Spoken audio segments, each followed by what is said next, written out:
bahkan juga pelapor yang terdapat dalam laporan polisi LPT 7355 dan seterusnya tanggal 3 Desember 2024 tidak pernah melaporkan adanya perbuatan melanggar pasal 369 ayat 1 KUHP, bahwa berdasarkan pasal 369 ayat 1, barang siapa dengan maksud untuk menguntungkan diri sendiri atau orang lain secara melawan hukum dengan ancaman pencemaran baik dengan lisan maupun tulisan atau dengan ancaman akan membuka rahasia, memaksa seseorang supaya memberikan barang sesuatu yang seluruhnya atau sebagian kepunyaan orang itu atau orang lain, atau supaya membuat hutang atau menghapuskan piutang, diancam dengan pidana penjara paling lama 4 tahun. Pasal 369 ayat 2, kejahatan ini tidak dituntut kecuali atas pengaduan orang yang terkena kejahatan. Bahwa berdasarkan pasal 369 KUHP tersebut di atas yang mengatur tentang pengancaman dengan maksud memaksa seseorang untuk memberikan sesuatu yang termasuk dalam delik aduan maksud, ini berarti bahwa tindak pidana ini hanya dapat diproses secara hukum jika ada pengaduan dari pihak yang dirugikan. Tanpa pengaduan, aparat penegak hukum tidak dapat memproses kasus tersebut. Delik aduan ini bersifat absurd karena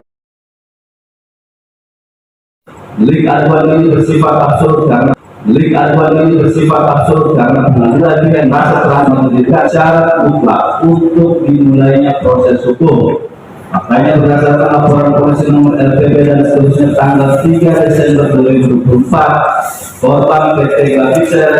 tidak pernah melaporkan terdakwa Ismail Marzuki dengan pasal 369 ayat 1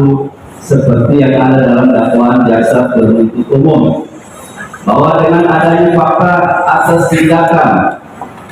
kriminalisasi yang dilakukan oleh jaksa penuntut umum dengan cara merubah dan menambah pasal yang dikenakan terhadap terdakwa Ismail Marzuki dari pasal 368 KUHP atau delik umum menjadi pasal 369 ayat 1 KUHP atau delik aduan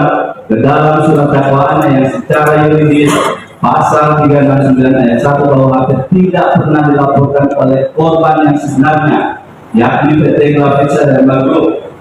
maka dakwaan jaksa penuntut umum tersebut tidak memenuhi syarat material dan merupakan surat dakwaan yang batal demi hukum atau tidak sah. Oleh karenanya, secara yuridis terhadap surat dakwaan jaksa penuntut umum nomor perkara PDN 155 DKTSL garis EOH 209/2025 tanggal 6 Juli 2025 haruslah dinyatakan batal demi hukum, atau setidak-tidaknya majelis hakim yang memeriksa dan mengadili perkara yang menyatakan surat dakwaan jaksa penuntut umum nomor register perkara PDN 155 dan seterusnya tanggal 5 Juni 2025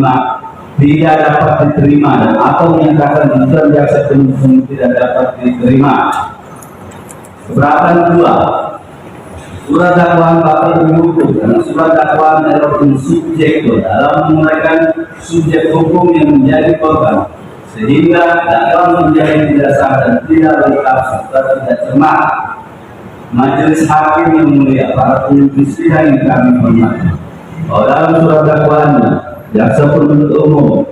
menyimpulkan terdakwa Ismail Marzuki bersama-sama dengan saksi Nikita Mirzani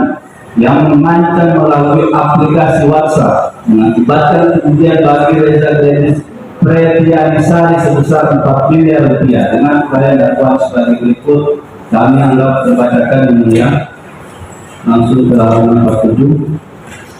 bahwa dari uraian dakwaan jaksa penuntut umum dalam surat dakwaan sebagaimana dikutip penasihat hukum terdakwa Ismail Marzuki di atas, bahwa yang menjadi korban menurut jaksa penuntut umum adalah Dr. Reza Dennis Pretianisari. Akan tetapi yang sebenarnya terjadi yang menjadi korban menurut hukum adalah perusahaan produk Glavisia atau produk glowing water cell Glavisia. Bagaimana diuraikan jaksa penuntut umum dalam surat dakwaannya adalah memiliki subjek hukum perseroan yang bernama PT Glavisia dan Group, bagaimana tercatat dalam profil perusahaan dengan nomor SK pengesahan AU garis datar 00466190.A.0101 tahun 2016 tanggal 18 Oktober 2016 bahwa yang menjadi pemilik skincare dalam produk Glavitsa atau produk glowing booster sel Glavitsa bukan subjek hukum manusia bernama Reza Glenn, bukan subjek hukum berbentuk perseroan terbatas PT Glavitsa dan Group. Artinya terjadi error personal terhadap korban dalam dakwaan jaksa penuntut umum. Seharusnya jaksa penuntut umum menguraikan korbannya adalah PT Glavitsa dan Group sebagai pemilik sah dari produk Glavitsa atau produk glowing booster sel Glavitsa, bukan Reza Glenn Pretianisari sebagai korban. Bahwa berdasarkan uraian tersebut di atas, oleh karena jaksa penuntut umum tidak menguraikan korbannya yaitu PT Glavitsa dan Group sebagai pemilik produk Glavitsa atau produk glowing booster sel Glavitsa, melainkan Dr. Reza Glenn Pretianisari sebagai korban, sehingga mengakibatkan surat dakwaan menjadi tidak cermat, tidak lengkap dan kredibel, sehingga secara yuridis surat dakwaan harusnya dinyatakan batal atau menjadi batal demi hukum. Oleh karenanya, beralasan menurut hukum agar majelis hakim yang mulia menyatakan surat dakwaan jaksa penuntut umum nomor register perkara PDN 155 DKTS REOH-2 dari 06/2025 tanggal 5 Juni 2025 batal demi hukum asal setidak-tidaknya menyatakan surat dakwaan jaksa penuntut umum register perkara PDN 155 dan seterusnya tanggal 5 Juni 2025 batal dan atau tidak dapat diterima, atau menyatakan tuntutan jaksa penuntut umum tidak dapat diterima. Perkara ketiga, surat dakwaan batal demi hukum. Jaksa penuntut umum melakukan manipulasi hukum berupa penyelundupan pasal dalam menyusun surat dakwaannya, sehingga merubah substansi delik yang awalnya delik umum menjadi delik aduan.